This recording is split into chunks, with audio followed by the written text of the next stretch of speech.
So what is a vector if I ask? What is a vector? So a vector is a quantity which has magnitude and it has direction. Okay. Magnitude means how much. Okay.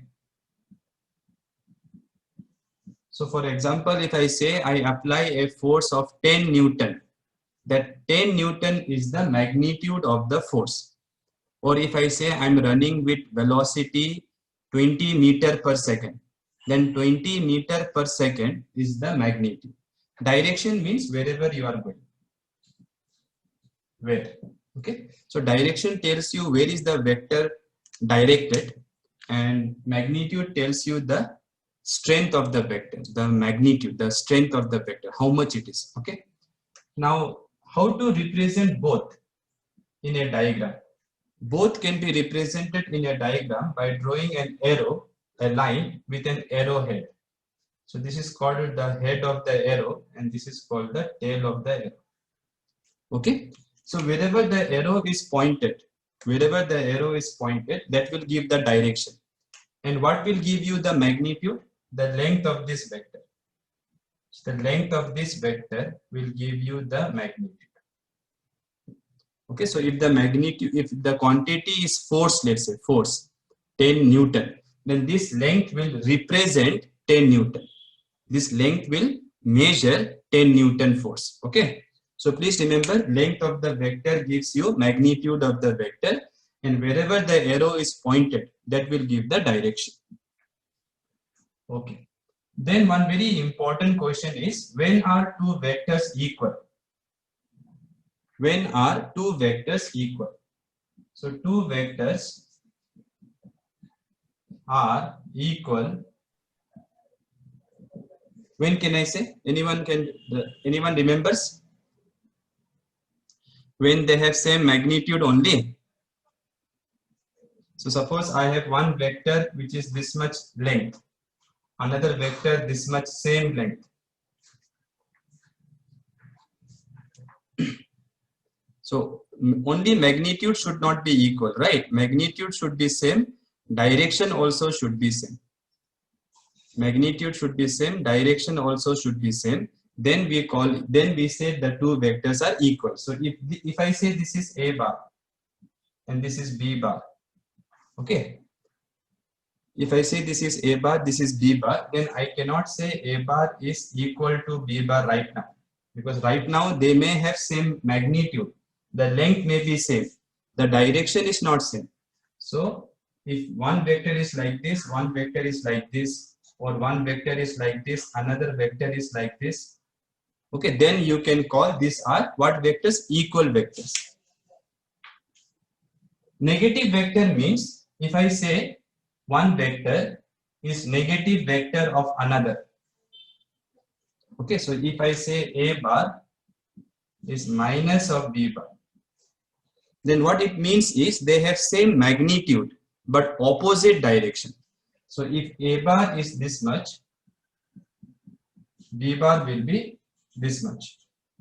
Length will be same, but direction will be opposite. That is the meaning of negative vector.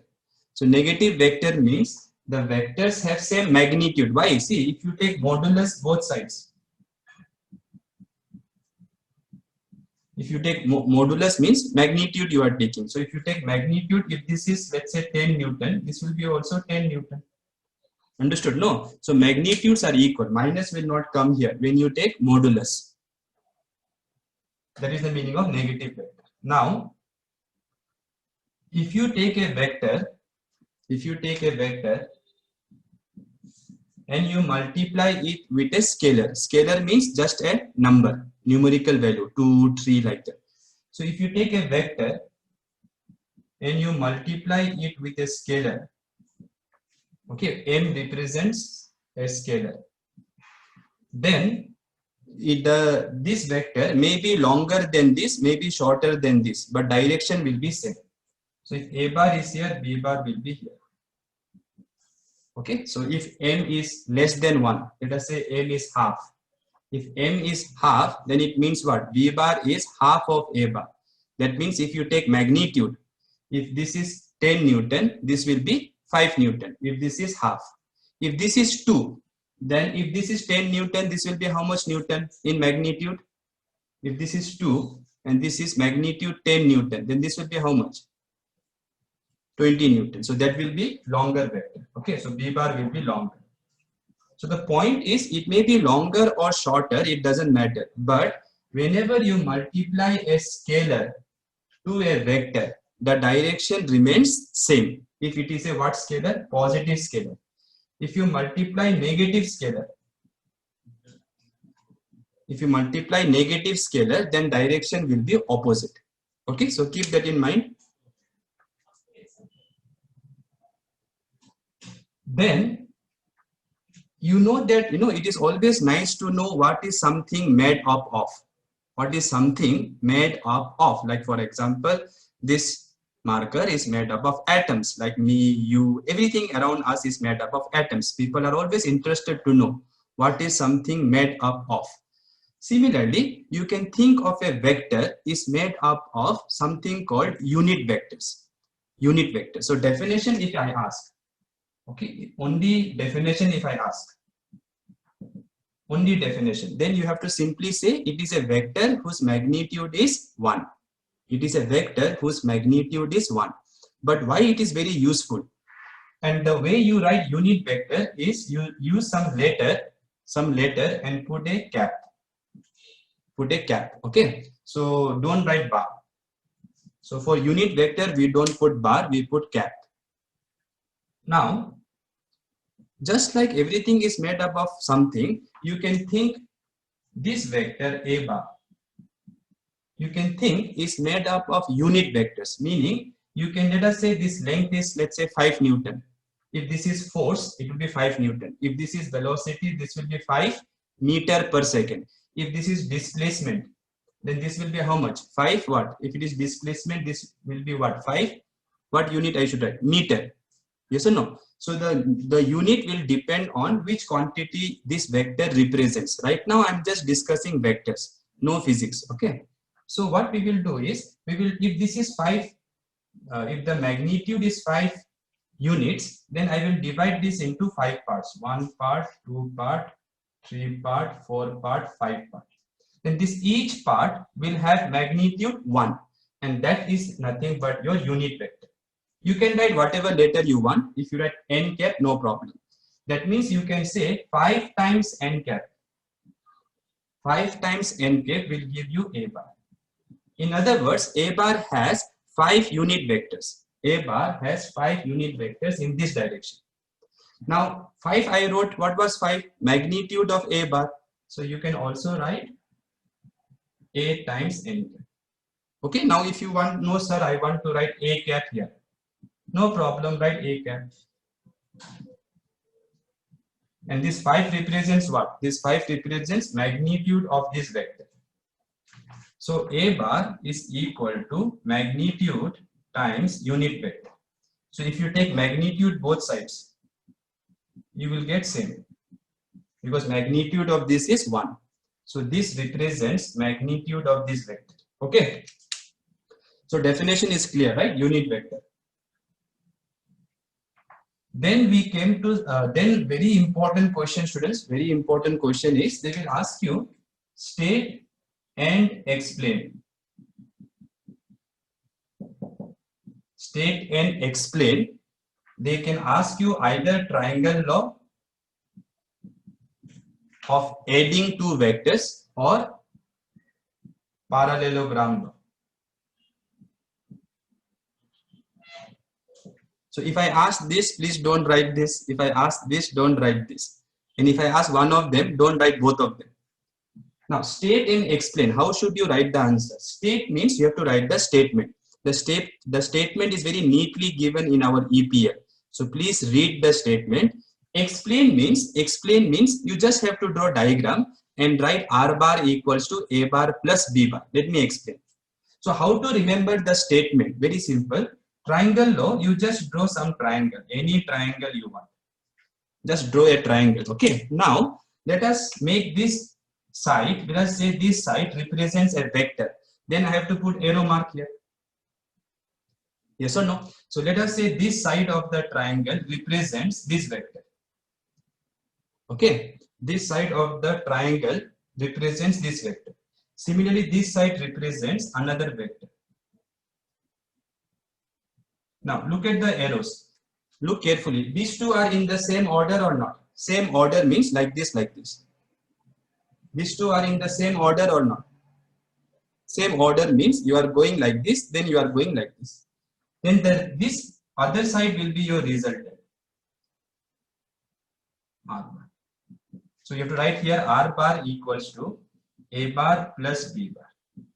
So draw the diagram, write this formula, and if you can, better to write A bar and B bar represents two vectors. R bar represents what? Resultant vector. Matlab sum, SUM, sum of the two vectors. Okay. Now, how to remember the statement? How to remember the statement? Statement can be easily remembered by just remembering this diagram. So you can see if A bar, if two sides of a triangle, represents two vectors in magnitude and in direction taken in the same order. This is important, taken in the same order. Then the third side of the triangle, which side? Third side of the triangle will represent the resultant vector in magnitude and direction taken in what order I should write? Same order or reverse order? Resultant is in same order. It is in reverse order, right? You can see this vector plus this vector is this vector, not this vector. So that is how you should remember, okay? So let me just repeat one more time. If two vectors, A bar and B bar are represented in magnitude and direction by the two sides of a triangle taken in the same order, then the resultant is given by the third side of the triangle taken in the reverse order. That you have to remember. Come to parallelogram. So here what you can do, draw one parallelogram. Now let us make these sides vectors. How you can do that? Let's say this is one vector A bar. This is one vector B bar. Okay, so this represents one vector A bar. This side represents one vector B bar. Then resultant will be given by the diagonal. So this will give you the resultant vector. Now how to state this in exam? Very simple. If two vectors are represented by the adjacent sides, you have to say. This side and this side are what sides? Adjacent sides. So if two vectors are represented in magnitude matlab this length, and direction by the two sides of by the adjacent sides of a parallelogram, then the diagonal will give the resultant vector drawn from the same point. So drawn from the same point. Okay, that last part you have to add. People should not think this diagonal. People should not think this diagonal will be the resultant of these two. So that is how you have to remember the statement of the two laws. And if I want explanation, then you write the diagram and then write R bar equals to A bar plus B bar. Again, please remember, when I write this, it simply means this vector when added with this vector gives you another vector. That's it. This is not supposed to be used to calculate the magnitude. For example, if I say this is 3 Newton, this length is 3 Newton, this is 4 Newton, then can I say this length is 7 Newton?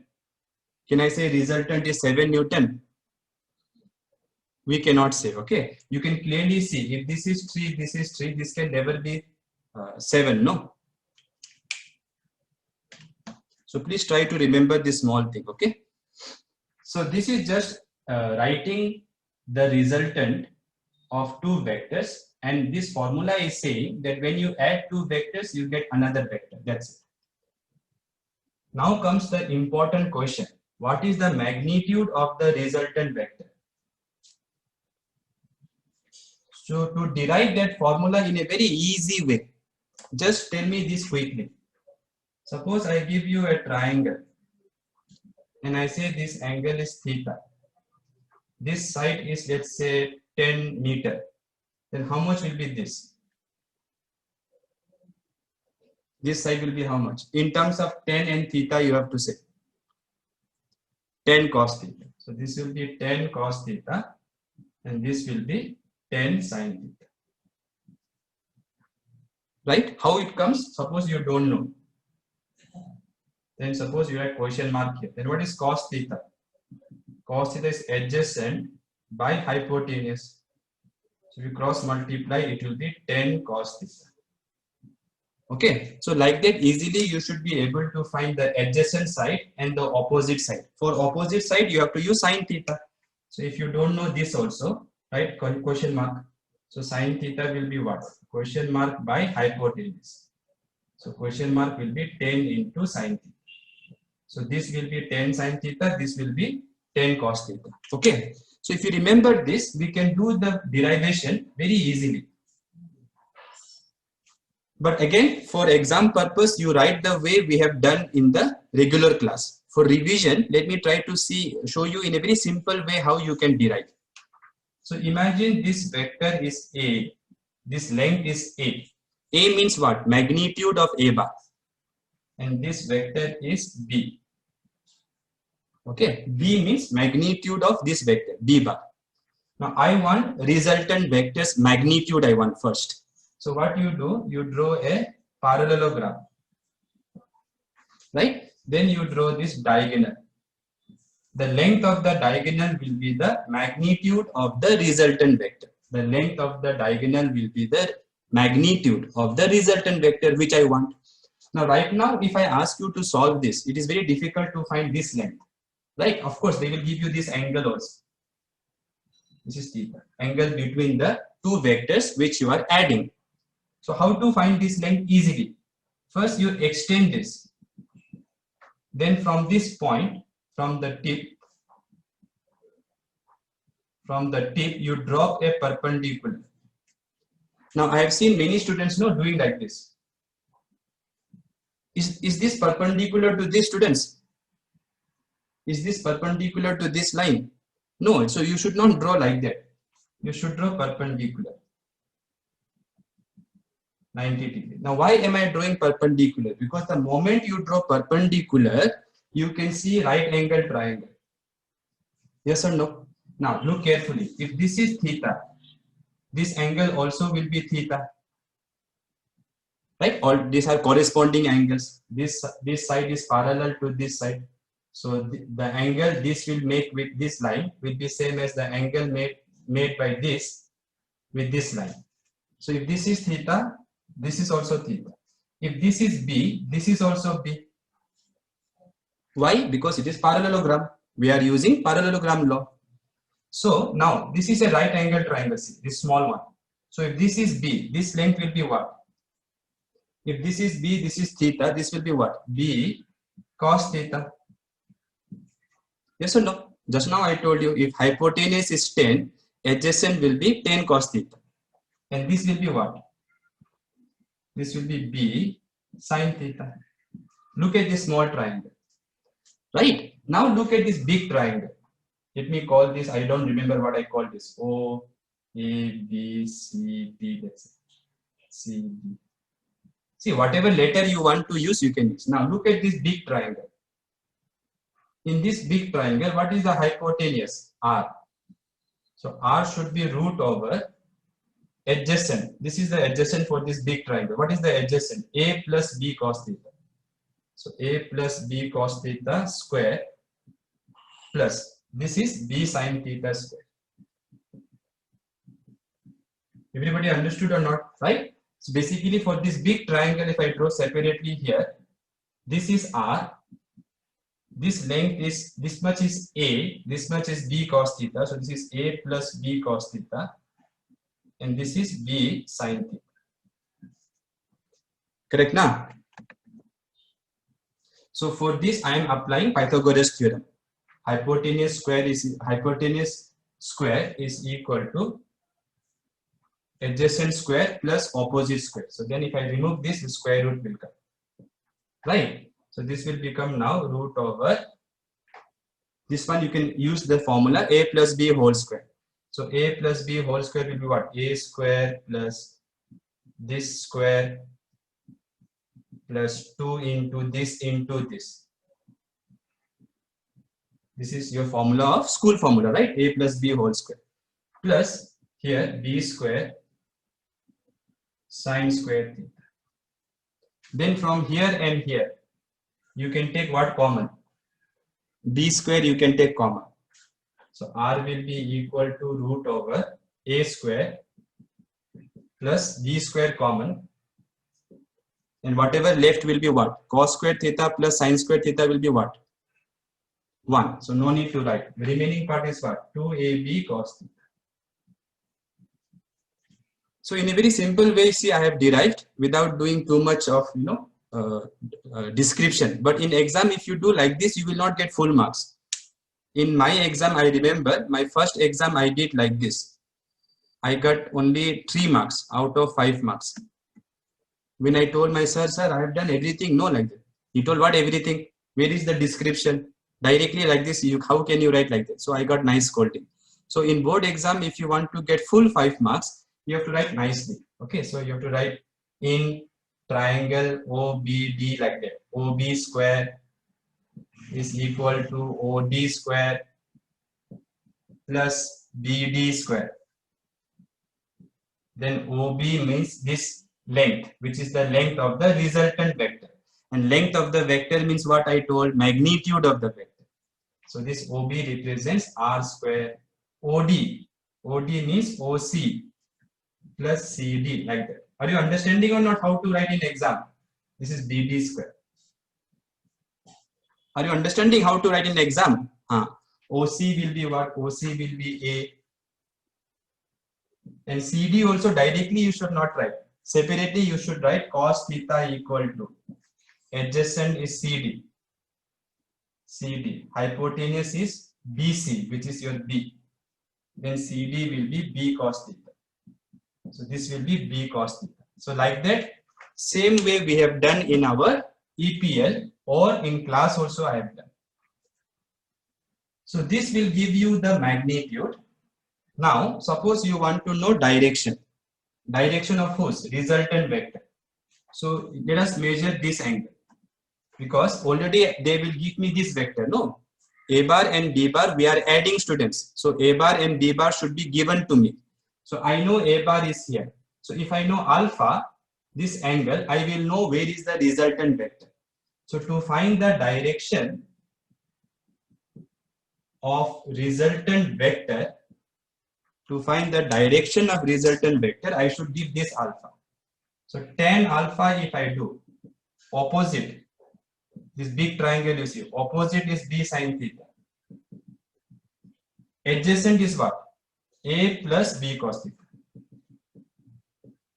Understanding or not? See this big triangle you see. So tan of this alpha will be opposite by adjacent. And this adjacent is this A plus B cos theta. So directly I have written, but again as I told in exam you should write first letters, then you substitute. Okay. So this is how we should do this important derivation, very important derivation of how to find magnitude and direction of resultant of two vectors. Okay. So then suppose this is A bar, this is B bar.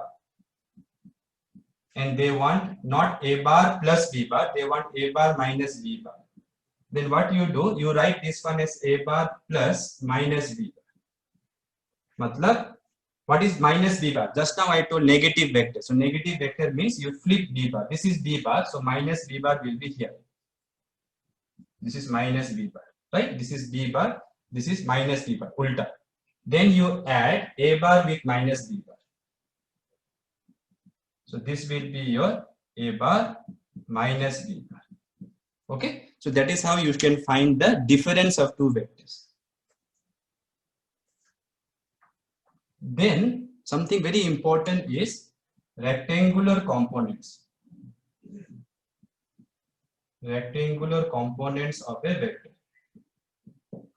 So if I give you any vector A whose magnitude is A and let us say it makes angle theta with x-axis. Then I can break this vector into two components. One component I can take here, another component I can take either here or I can take here. It's the same thing. Okay, so this component I write magnitude as ax and this component I write ay. So what is ax and ay? Components of this vector. Why we call them components? Because you know this vector plus this vector will give you this vector from parallelogram. This vector plus this vector will give you this diagonal vector. So this is sum of these two vectors. Vectors, remember, okay? So how can I make this vector? Right now ax is only the length. So let us say unit vector here is I cap and unit vector here is j cap. So this vector I can write ax I cap because ax represents only the magnitude I told. How to convert magnitude into vector? By multiplying with a unit vector. So in this direction, unit vector we assume I cap. So this vector can be written as ax I cap. Magnitude if you take, it will be ax. Similarly, this vector I can write ay j cap. Then you know from parallelogram, this vector plus this vector is this vector. So this vector a bar. This vector a bar is nothing but ax I cap plus ay j cap. So this is how you should write a vector in terms of components. Now suppose I want to know the length of this vector. Only length, matlab only magnitude I want, magnitude. Then you know this length is ax, this length is ay. So it will be root over ax square plus ay square. Which theorem? Pythagoras theorem you can say. This is ax, this is ay. Length, remember, length. Magnitude means only length of the vector.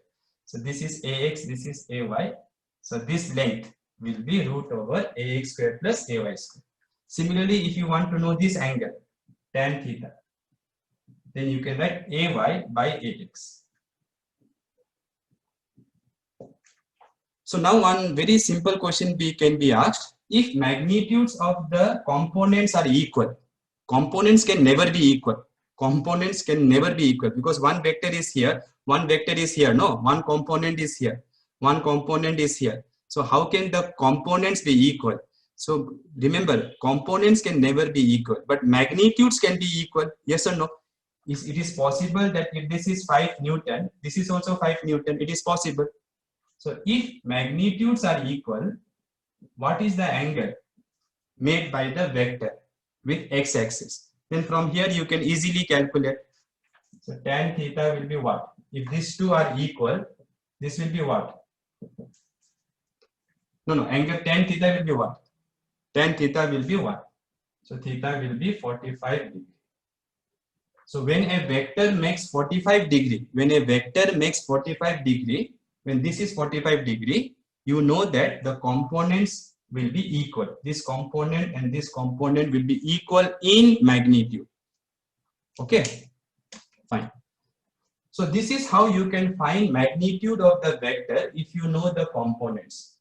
But sometimes ulta they can ask. They can give you the magnitude of this vector and this angle, and they can ask you components. That we have done already. Right? Suppose I tell this vector's magnitude is A and you are dividing this into two components. This is AX, magnitude is AX. This is AY. Then how can you find AX? A cos theta. Then how can you find this AY, which is same as this AY? That will be A sin theta. Why? Because A represents the hypotenuse here, right? Okay.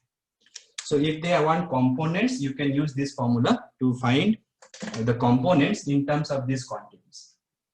So let us say they give you a question like, there is a body which is thrown with initial velocity 10 meter per second. The moment I write 10 meter, it is a number. So it represents what? Magnitude of this velocity. And the angle is, let's say, 30 degree. Then I can ask you what are the components. So one component will be here ux, one component will be here uy. Provided this is x-axis and this is y-axis. Then you can write ux will be u cos theta. So 10 cos 30. And what will be y component? 10 sin 30. Right? Like that you can easily calculate the components.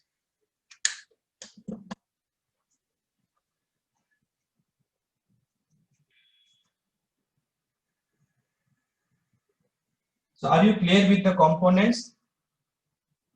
Clear with whatever we discussed about components till now? Yes. Okay. Fine. Now, there are two important kinds of multiplication in vectors. Okay. First is dot product and the other is cross product. So the way it is defined is a bar dot b bar is ab cos theta and a bar cross b bar is ab sin theta. But you cannot stop there because cross product should be a vector. So this represents the magnitude of cross product. So I should put a unit vector because the moment you put unit vector, it becomes a vector.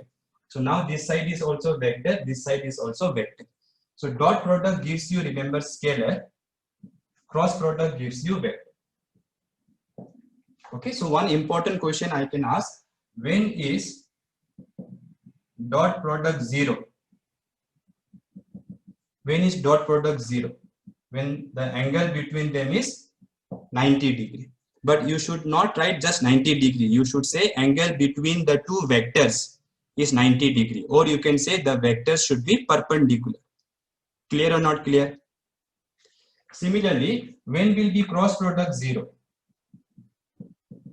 When will be cross product 0? Cross product will be 0 when sin theta is 0. Sin theta is 0 when theta is 0. Or you can say 180 degree also. So when the vectors are parallel.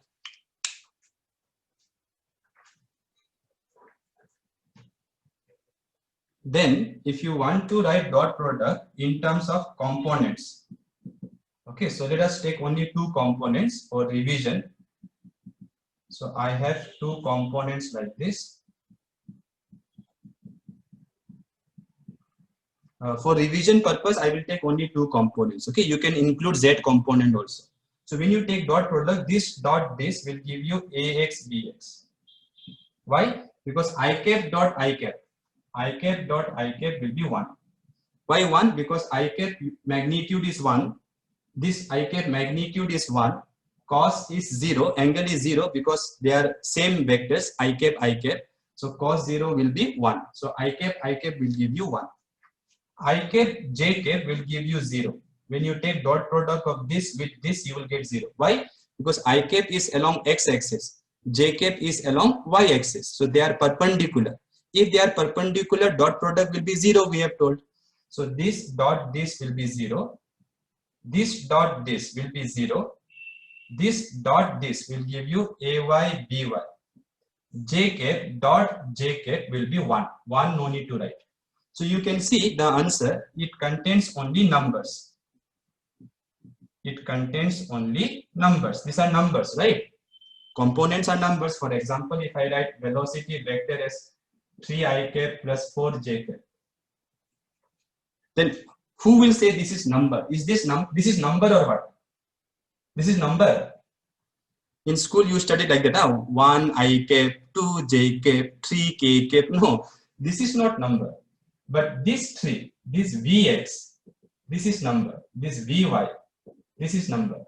So components are number. So dot product you can see is a number. Dot product is a number. Okay. Cross product, if you remember, it is not so directly you cannot do.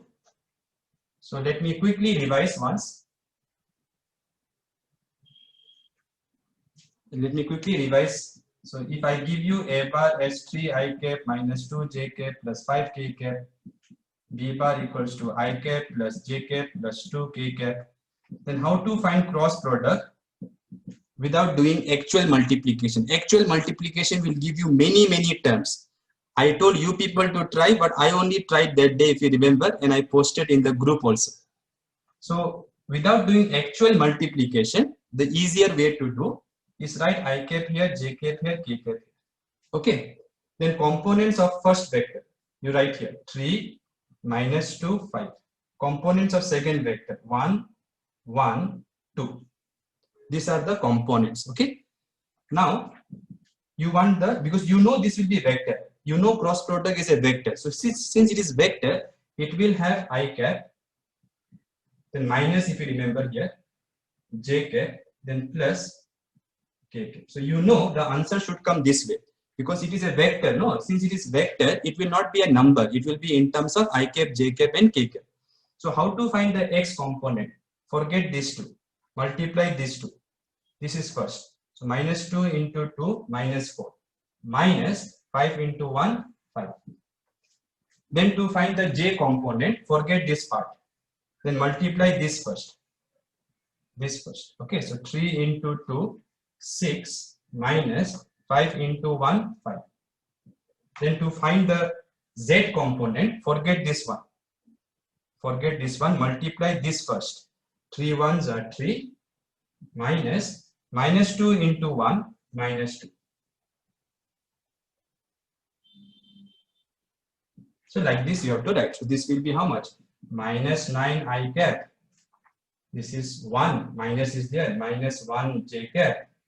And this is minus plus 5 k cap. So that will be your cross product. Okay. So dot product, cross product, both we have done. Now we will quickly go for motion in a straight line. So when you study motion in a straight line, when you study motion, forget about straight line. When you study motion, okay, the first thing you should ask is position. Position of the particle or body, whichever is moving in the line. So suppose this is the line in which it is moving. First thing, we have to put a scale here. Scale. That scale will be called your x-axis. Or you can call it y-axis, that is your wish. Origin will be somewhere here. So when the particle is here, this distance is called x coordinate. It represents the position. So x is the position of the particle. So to know the position, I think Neha was asking me this doubt just 10 minutes, I think half an hour back now. So to know the position of the particle, what we should know? We should know the origin and we should know the coordinate axis or frame of reference. Frame of reference means the coordinate axis with respect to which you are going to do measurement. Okay. So this is called position. Now if this particle is at rest all the time, then this position will not change with time. But let us say we are going to study motion. So if it is moving, then I will call this position x1, means from here to here is x1, and after some time x2, from here to here. Then displacement will be this. This is called displacement, from initial position to final position. Understood or not? That is called displacement. So displacement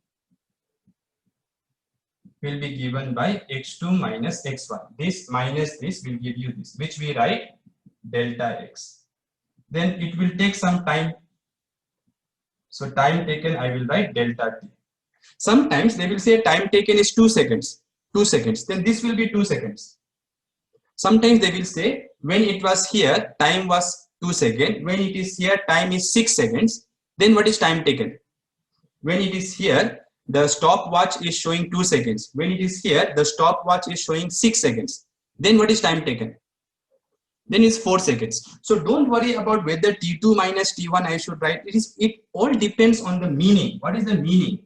Meaning is time taken to go from here to here. So if in the question, if they say time taken is 5 seconds, write 5 seconds here. Okay, so this is displacement, this is time taken. Now, if it goes in a straight line and if it doesn't change direction, then this will be also distance. But suppose it goes from here to here and then comes back here. Then in that case, this will be displacement. This will be displacement, okay, from initial position to final position. And it is always directed from initial to final. So this will be displacement. But distance will be more than displacement. Yes or no? Distance will be more than displacement because distance will be this much plus this much. Plus, okay, because it is length of the path. So that is the difference between distance and distance. Yeah, I will do it. Okay.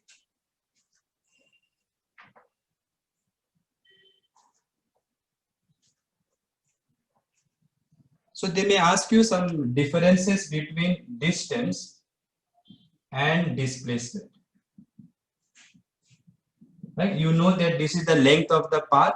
This is the shortest distance directed from initial position to final position. First difference. Second difference, this is never negative. It cannot be negative. Cannot be negative. This can be negative. Right? What does it mean? What does it mean if it can be negative? What is the formula for displacement? I told final coordinate minus initial coordinate. So if this number is less than this number, then this will be what? Negative. The negative simply means the particle is coming towards the origin and not going away from the origin. If it is going away from the origin, then final coordinate will be more. Now, if it is coming towards the origin, final coordinate will be less. So it can be positive or negative depending on the direction. That is why this is a vector and this is a scalar. So three differences if you write, it is enough. Same you can write for average speed and average velocity. Same differences you can write. Why, sir? Because what is the definition of average speed? Average speed is distance covered by time taken. Total distance by total time taken. And average velocity, if they ask, it is displacement. Total displacement by total time taken. Okay, so these things you should know. Now, based on this, I can ask you, what do you mean by uniform motion? So uniform motion means your velocity at every instant should be same.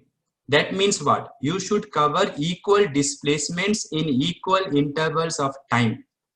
After that, I gave you one very important sentence. Who remembers that? Uniform motion means what? A body should cover equal displacements in equal intervals of time. Then what I should write? Remember and tell. So velocity is displacement by time interval. Average velocity.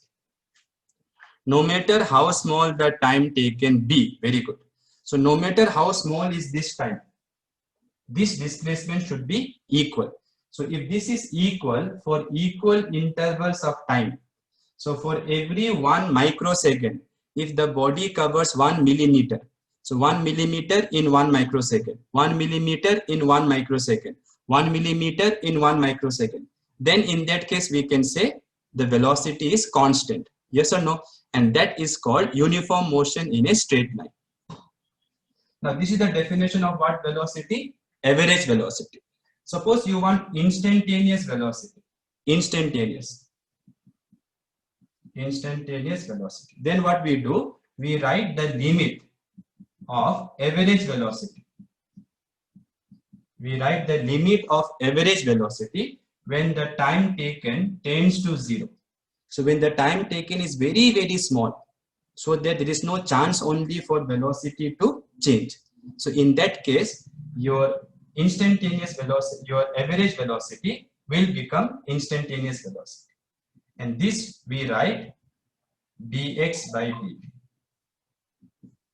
Understood or not? So some very simple problems like x equal to 2t square plus 5t plus 6. So let us say the particle is moving with this coordinate, which is changing with time. Like this it is changing, given by this formula. Then if I ask you to find instantaneous velocity, you should know the formula for differentiation. Yesterday's class also I have revised. So it will be 2 will come out, differentiation of t square will be 2t. 5 will come out, differentiation of t will be 1. So 4t plus 5. So that is how you should find instantaneous velocity. Okay.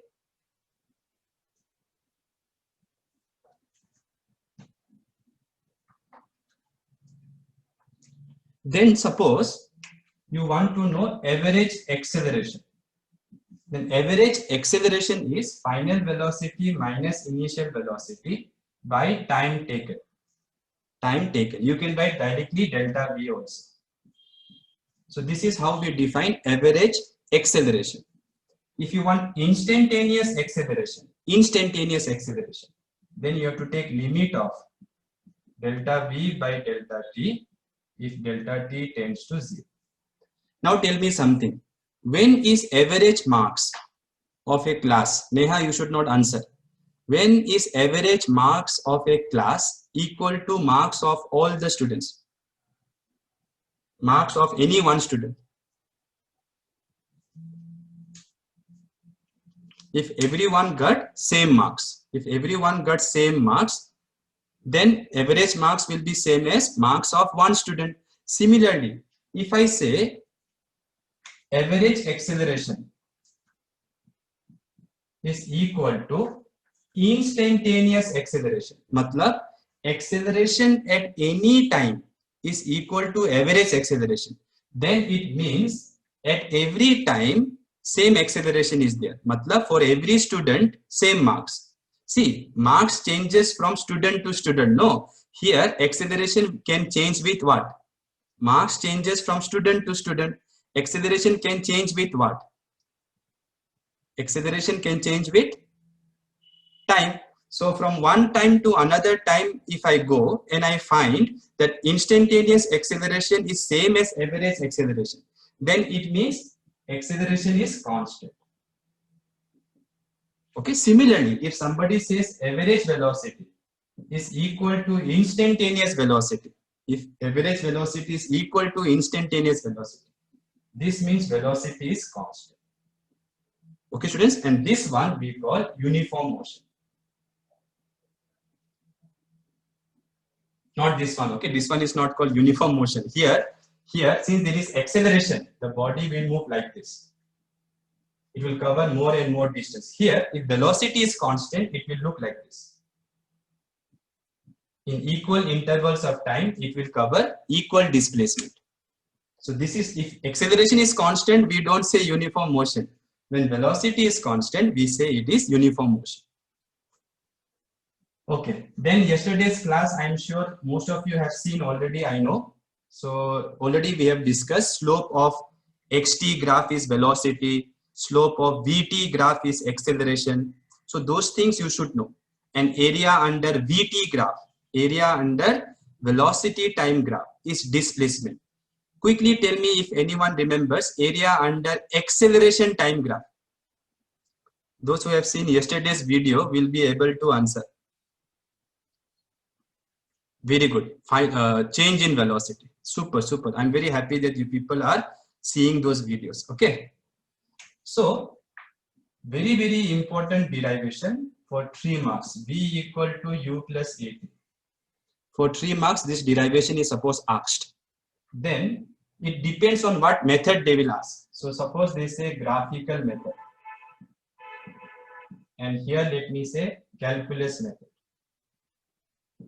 In both the case, whichever derivation I ask, you must start by writing, let us consider a body moving under constant acceleration. So acceleration should be considered to be constant in order to derive this formula. That is the first assumption. So that you should mention that there is acceleration which is constant. Maybe 9.8 meter per second square, but constant. Okay. So graphically, if they ask, you have to draw VT graph. Now slope of VT graph is acceleration. Acceleration is constant. So slope should be constant. Slope constant matlab straight line, slant line. So draw a slant line. At time 0, when time is 0, whatever is the velocity, that is your initial velocity. So this gap is u minus 0, u, initial velocity. After some time t, what is your velocity? V. So if I draw this triangle, this gap will be V minus U.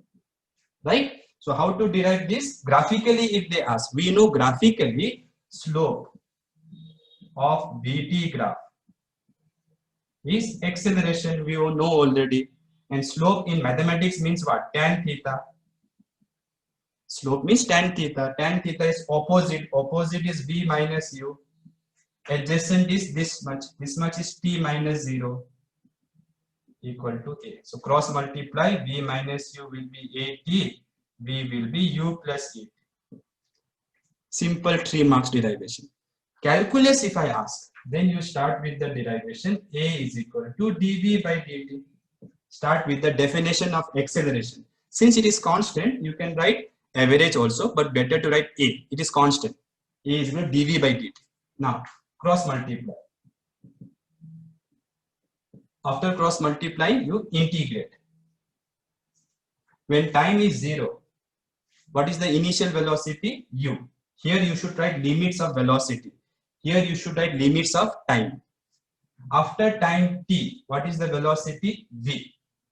Integration of dx is x. So here you will get integration of dv, v. Put upper limit minus put lower limit. Similarly, here if a is constant, what I can do? During summation, if there is a constant, we can take it out. So you can take this a outside. Once you take a outside, what is left? Integration of dt. Integration of dt will be t. Put upper limit t minus put lower limit 0. So v will be equal to u plus 8.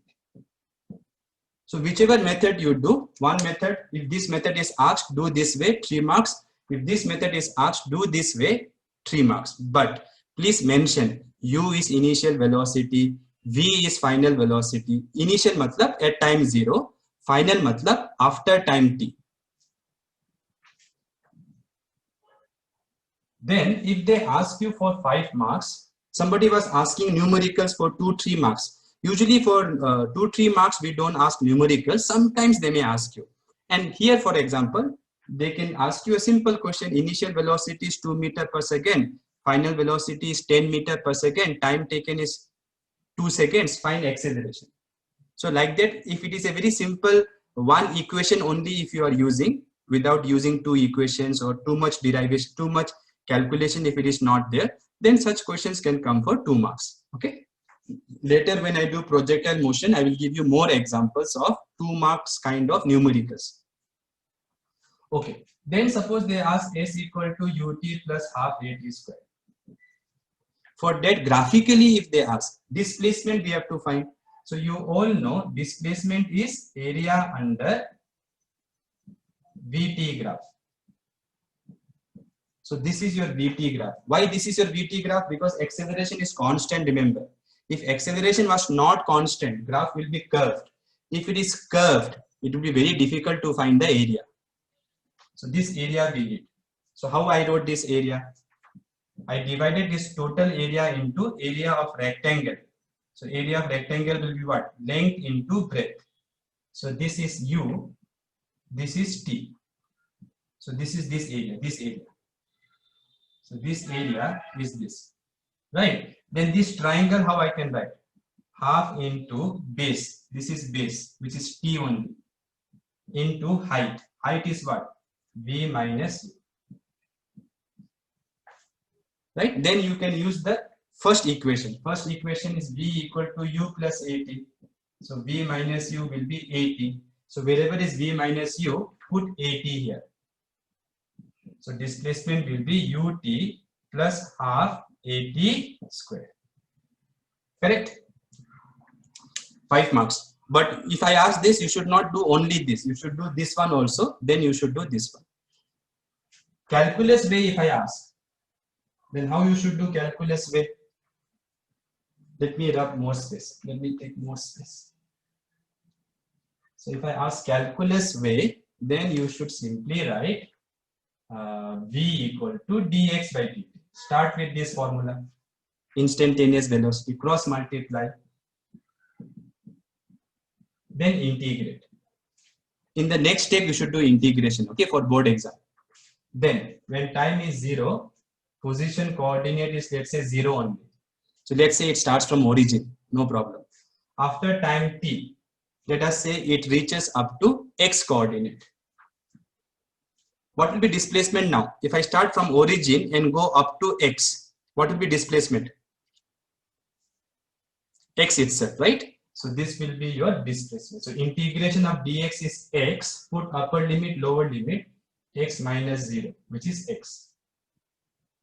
So left side we know is your displacement. Now right side we cannot integrate. You cannot take v outside because v is velocity. This derivation is done for what? Constant acceleration, like gravity. So during gravity, you all know velocity changes because there is acceleration.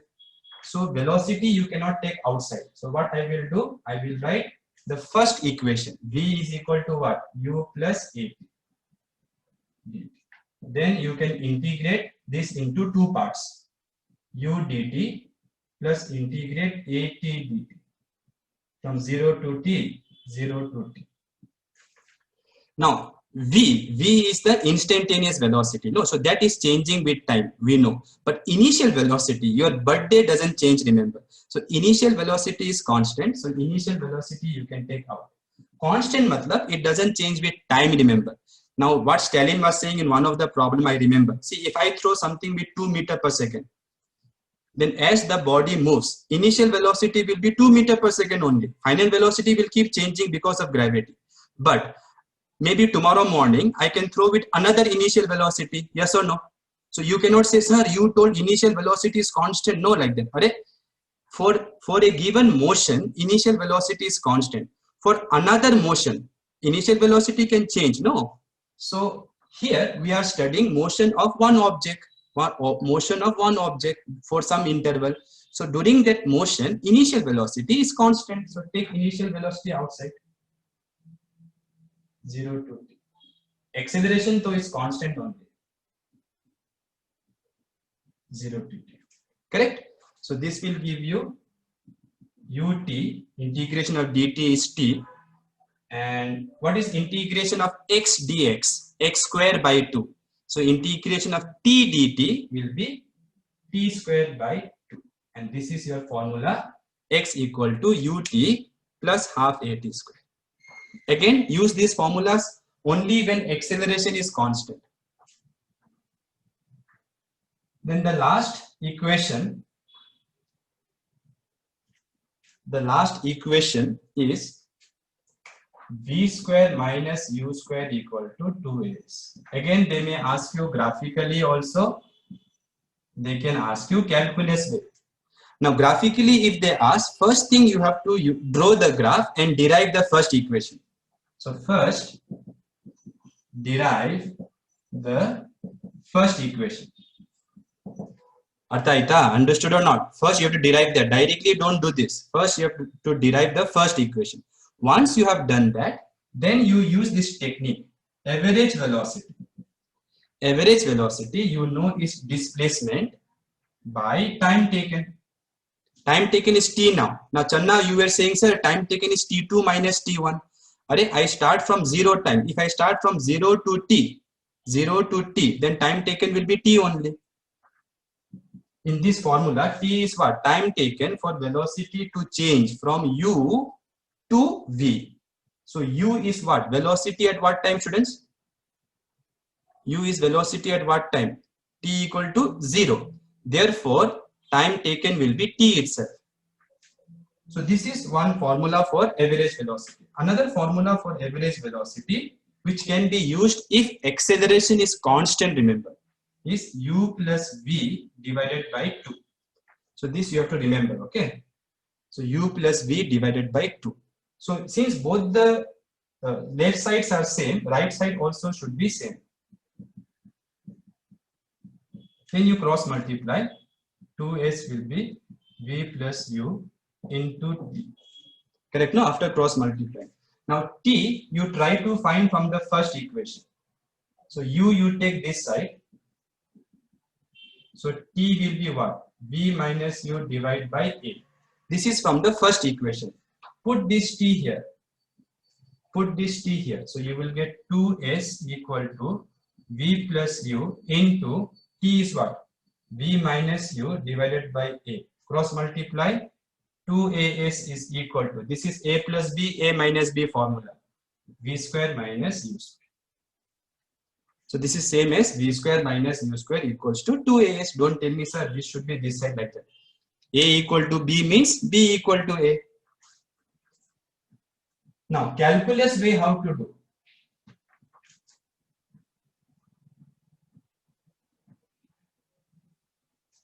Calculus way how to do. Same equation in calculus way. So start with definition of acceleration, I think, right? So dv by dt. Now if you cross multiply and integrate, you will get first equation, remember. So what you do, you write dv by dx into dx by dt. This is allowed. Why it is allowed? Because you can cancel dx and you can go back. Now what is this? This is your instantaneous velocity. So acceleration can be written as dv by dx into v. Right? Okay, cross multiply. If you cross multiply, a dx will be equal to, let me write this v first, v dv. I have seen many students writing like this. dv into v, they are writing d into v square. Can we do like that? dv means one quantity, remember. dv is not separate. dv is not d into v. Can I write this like this? Yes or no? Tell me quickly. No, we cannot do. Because dv is not same as d into v like that. If it was like that, then you cancel dd also. No, cancel dd also. So dv is always together. So then you integrate. Okay. Here limits are velocity, remember. No time. There is no time here. Time got out. Once I did this trick, once I do this trick, time is out now. So here velocity is the variable. So when x is 0 at the start, velocity is u. So at the origin, when the particle started, velocity was u. After having some displacement, x, its final velocity is v. A is constant, you can take it outside. Integration of dx will be x. Put upper limit x, lower limit 0, you will get x. And here you can use the formula integration of x dx, x square by 2. So v dv will be v square by 2, because this is v dv now. Upper limit v, lower limit u. So this will be ax, put upper limit v square by 2 minus lower limit u square by 2. Then cross multiply, you will get 2ax equals to v square minus u square. Same formula only. You may think how it is same, sir, because in that formula this is s. Alright. Now x is my displacement. No, because I started from origin. If you want to do like this, you can do x1 to x2. No problem. If you do from x1 to x2, what will be this? x2 minus x1. What is x2 minus x1? Displacement delta x, which we can write capital S also. So better to do from 0 to x. Okay, either you can do from 0 to x or you can do from x1 to x2. Now, all this is in one dimension. All this is done in one dimension. Right? Only x coordinate is changing. But sometimes x coordinate will also change, y coordinate will also change. So then what we have to do is every equation, 3 equations we have derived. No, all that was done for one dimension, for x-axis. Now you have to split this into 2 components, one for x, one for y. So with sx equals to uxt plus half axt square. Sy equal to uyt plus half ay t square.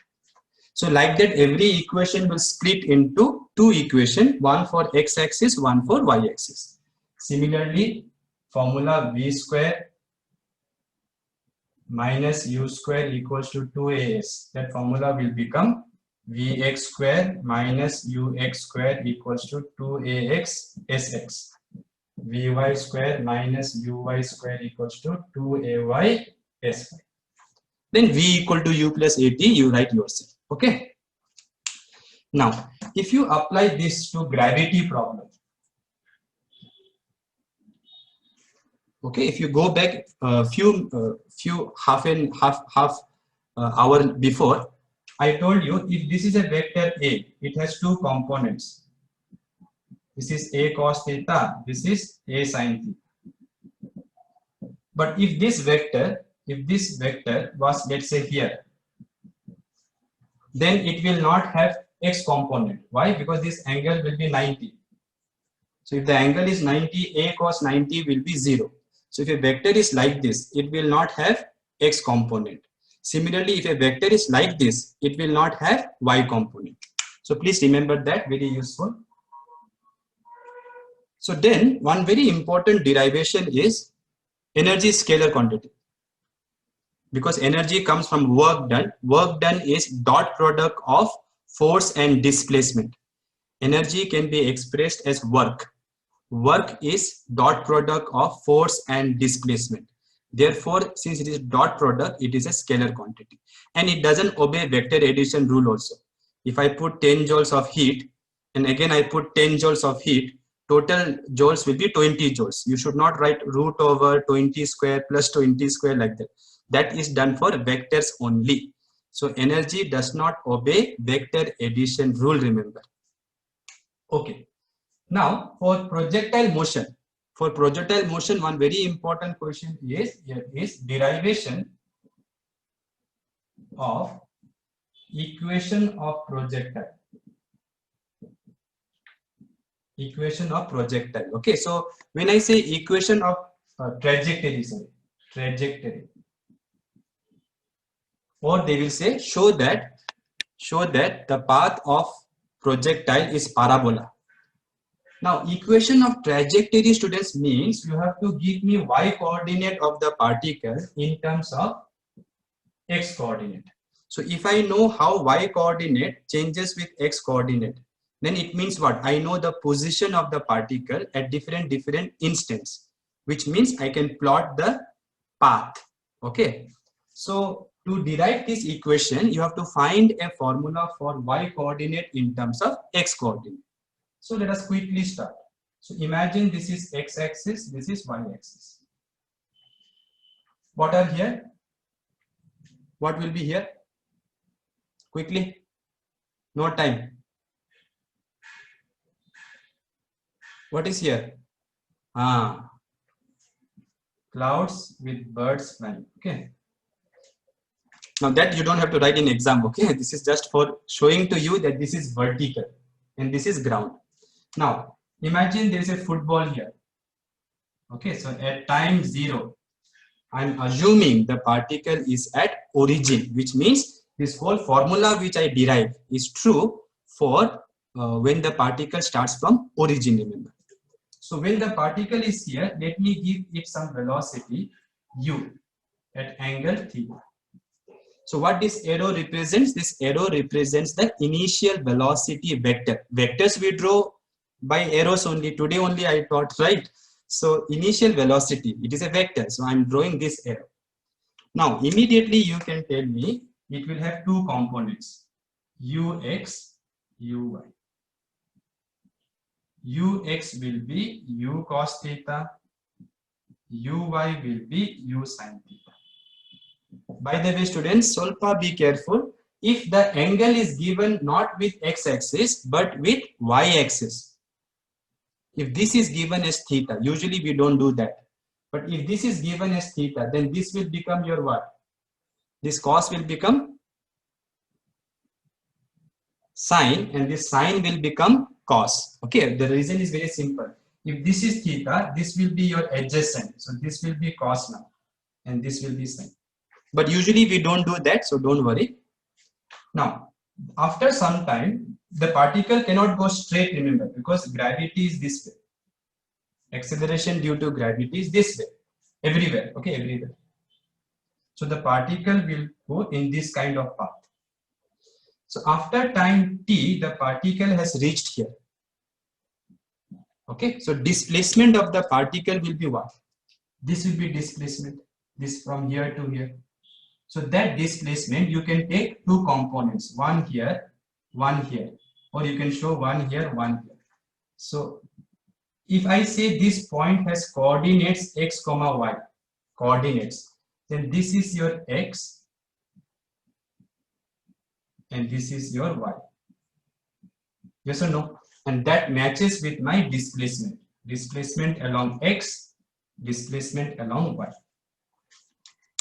Already you know, if something starts from origin, when we did one-dimensional motion, if it starts from origin and it goes up to x, then we write displacement as x only. We don't write s. So please remember, if it starts from origin, then this will be your displacement.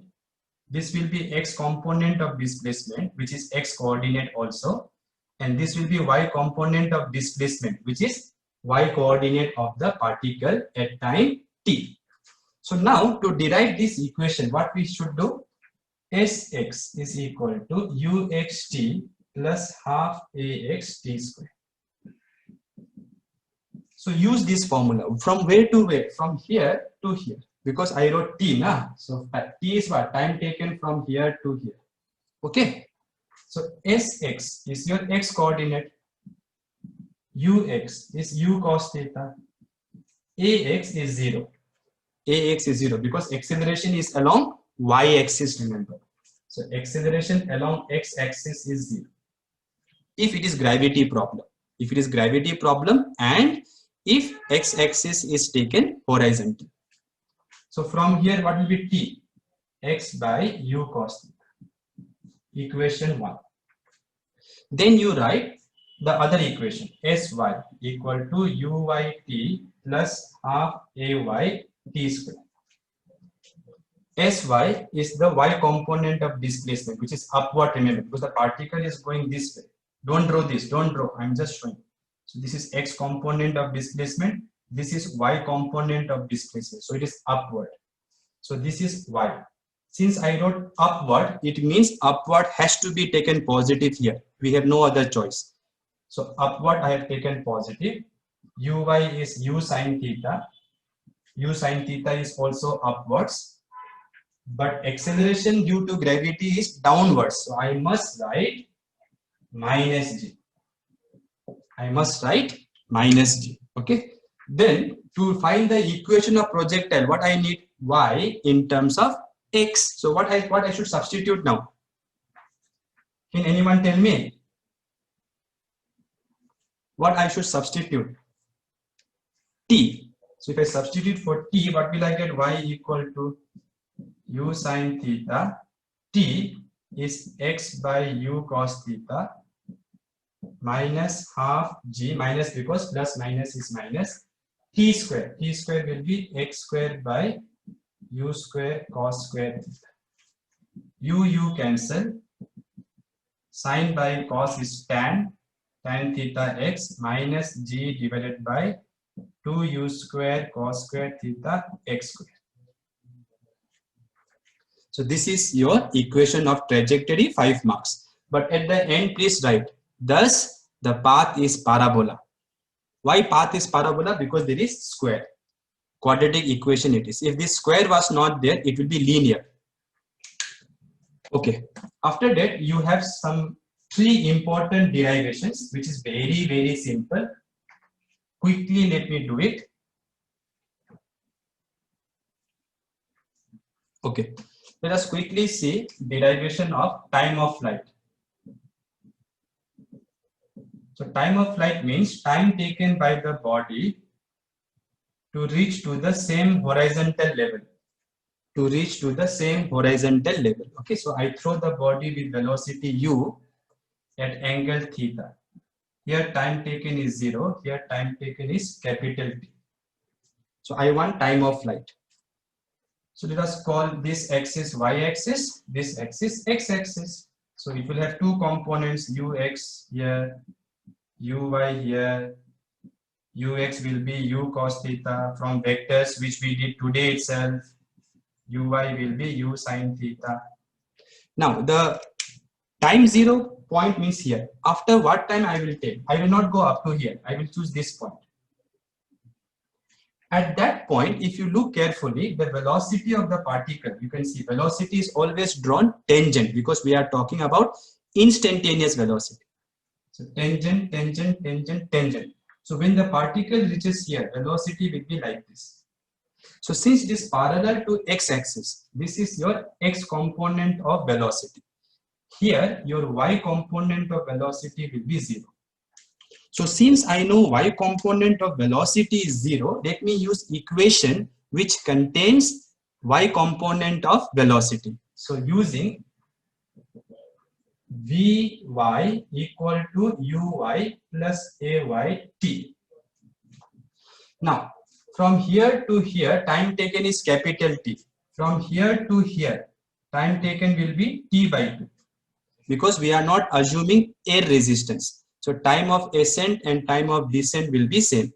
So from here to here 2 seconds, from here to here 2 seconds. So from here to here 4 seconds. So from here to here, if it is T, from here to here it will be T by 2. So it is very clear, when time taken is T by 2, when time taken is total time of flight divided by 2, where is the particle? Here.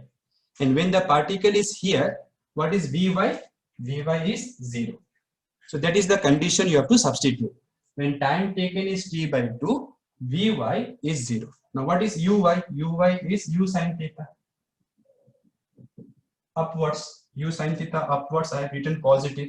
So Ay will be minus G. Ay will be minus G. Bring this one this side. U sin theta. Cross multiply 2u sin theta, bring G downstairs. So this is your time of flight. Okay, I hope everybody understood. Then they will ask you maximum height. I think in regular class I did this first. Okay, maximum height. Now how to find maximum height? Maximum height means what? The maximum value of y coordinate. So you can see the y coordinate increases, increases, increases maximum, then again y coordinate decreases. So when the particle reaches here, this height, let me call is h. So again, I know here Vy is 0, no? So I will use equation containing Vy again, but I will use the other equation. Using Vy square minus Uy square is 2Ay Sy. What is Sy? Y component of displacement, which I can simply write y coordinate. Y coordinate, right? Because it is starting from origin. Now look carefully. When y is h, when y becomes equal to h, where is the particle? Here. And when it reaches there, what is Vy? Vy is 0. So this is the condition that you should remember, that when y becomes equal to h, your Vy becomes 0. And you know what is Uy? Uy is u square. Uy is u sin theta, but here square is there, no? So u square sin square theta. Substitute this Uy here. Actually, I should say substitute here, no? Yeah. And y is upward, displacement is upward, I wrote h. So for Ay, I should write minus g into 2. So this will give me, minus minus will cancel, h will be u square sin square theta by 2g. Okay. Then finally, they may ask you range. Range means how far you go.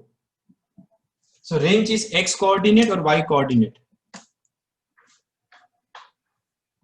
Yeah, it is the x coordinate. It is the maximum x coordinate. Okay. So since it is x coordinate, let us use equation containing x coordinates. So let us use Sx equal to uxt plus half ax t square. This is 0, we know. Ax is 0 in gravity problems. Now we know when time taken is capital T. Where is the particle? Here. And that time, what is the displacement along x-axis? That is r only, no? This is the displacement along x-axis. So this is r. So this is the condition you should remember.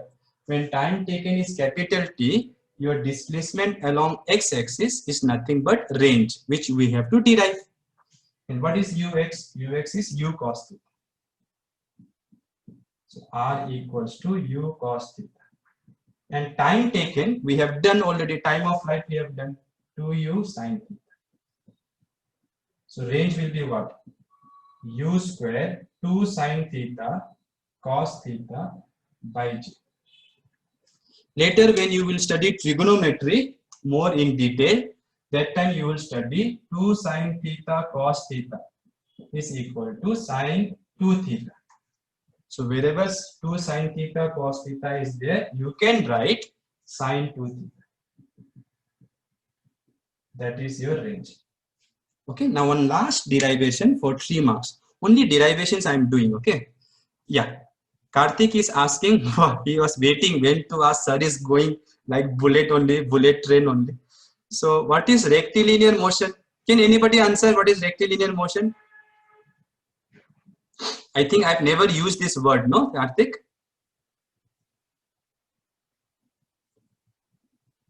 Rectilinear motion means motion in a straight line. Motion in a straight line is called rectilinear motion. So write for 1 mark, okay, if they ask. Motion which goes in a straight line. Yeah.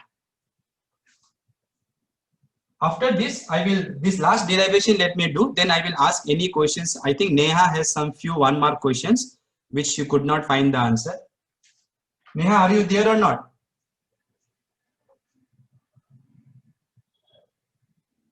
Yeah, okay. So the last derivation which I have not yet done is to show that there are 2 complementary angles for which range is same. So range is same for 2 complementary angles. Complementary angles means if one is theta, other one is 90 minus theta. So that when you add them, you get 90. So for theta, what is the range? U square sin 2 theta by g. Right? This is the range for theta. When the angle of projection is theta. For 90 minus theta, what will be the range? R dash. U square sin 2 90 minus theta by g. Now you multiply 2 into 90, 180. 180 minus 2 into theta, 2 theta. Now you may think, oh, this is different from this. It looks different right now because 180 is here, there is no 180 here. But remember, in trigonometry, there is a rule, sine of 180 minus x is same as sine x. Okay, some of you know already. I think some of you may have done this in school, right? Have you done, anyone? If not also, I have already explained to you, but don't worry students, they will teach you these things in first PU course also. So sine 180 minus x is sine x, so sine 180 minus 2 theta will be sine 2 theta. So then you can see the range is same. Of course, you will not do like this, okay? Don't rub there only and write. So I think students, all the important derivations and statements and all I have done.